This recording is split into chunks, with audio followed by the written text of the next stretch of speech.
just said you don't have to run in the dark anymore. And by her saying that you don't have to run in the dark anymore and that you're the bravest person I know, it's the same thing as her saying I love you. And so she's basically just told you that she loves you.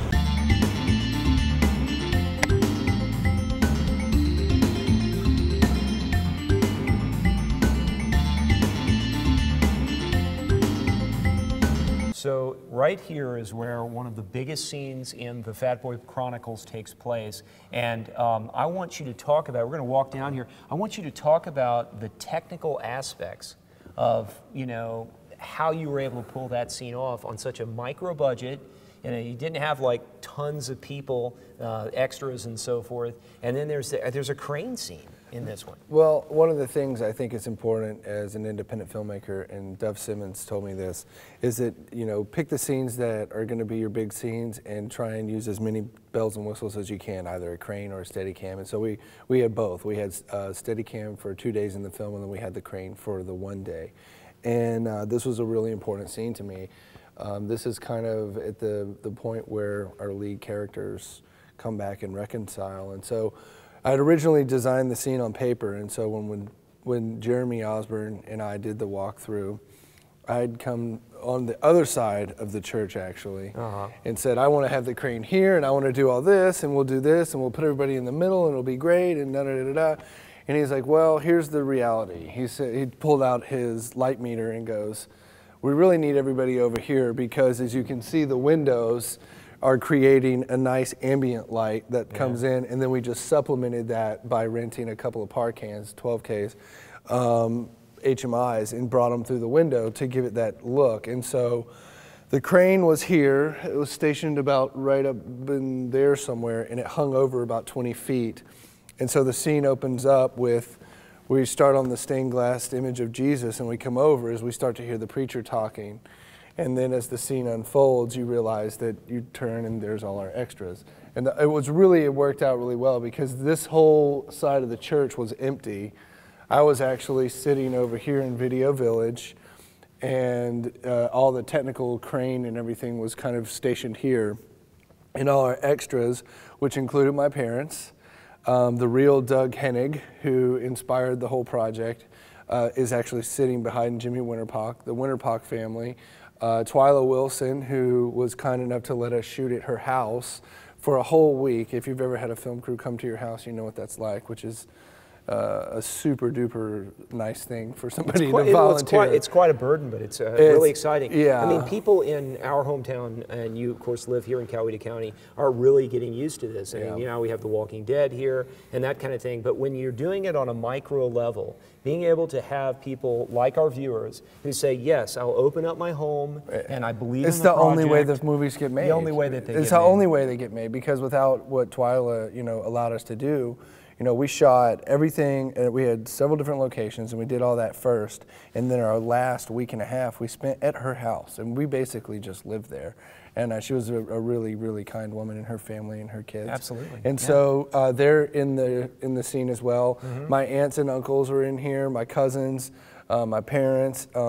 Kelly Lynn Washington, who plays Sable, her family and grandparents are in the scene.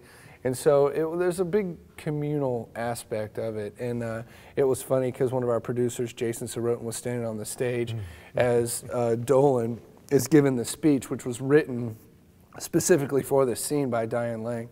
That was one of the things that we sent back. We realized that the scene wasn't long enough, and so we needed more stuff, and she wrote this really wonderful thing, which has really become, people could say, oh, what sermon is that from? Well, how can we use it? And Diane's like, well, you know, I just wrote it from the heart, and it just talks about not giving up and how, you know, things in life happen the way they do, and you know, being strong. Part of the magic of that scene is the story that of how you got the actor that played it. You know, he takes I mean, he was not a preacher, right? He was not a preacher. Okay. He was an actor that I auditioned over the phone. Right.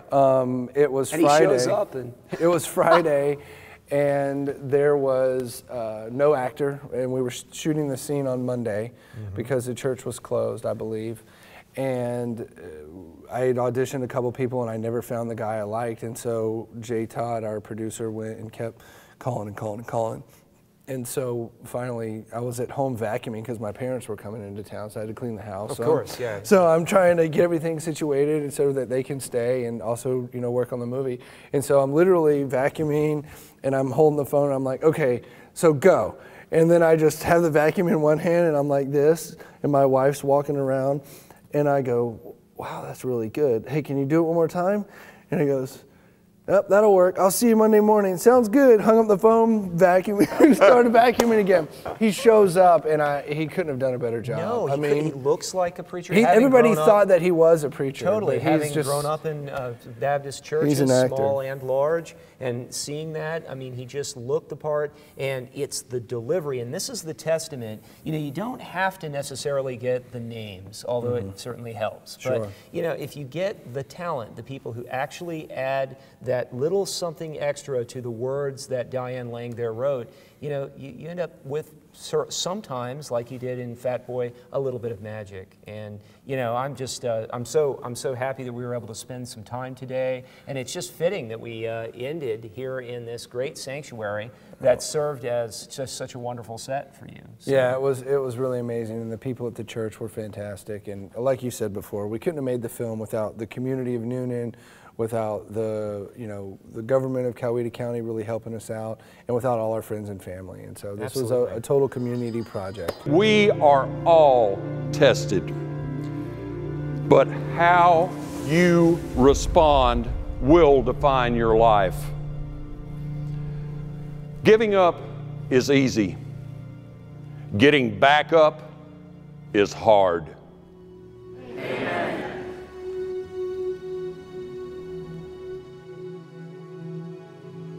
All right, thanks for joining us. This is the Film Fix. If you're watching online, you already know where to find us. But if you're watching on television, you can always join us by going to dailyfilmfix.com, where you can feed your movie addiction. And on the web, I'm going to put information on where you can find the Fat Boy Chronicles, where you can find... it's all over Noonan. Where you can find the PAULA PERIL stuff. Of course, it's all over everywhere. Everywhere, coast to coast. You can see it on Redbox and so forth. And at any rate, all that information will be there. And of course, you could maybe even hire this guy for your next feature. I'll provide his personal website information as well. Thanks a lot. And you can join us on the web, of course, dailyfilmfix.com, where you can feed your movie addiction.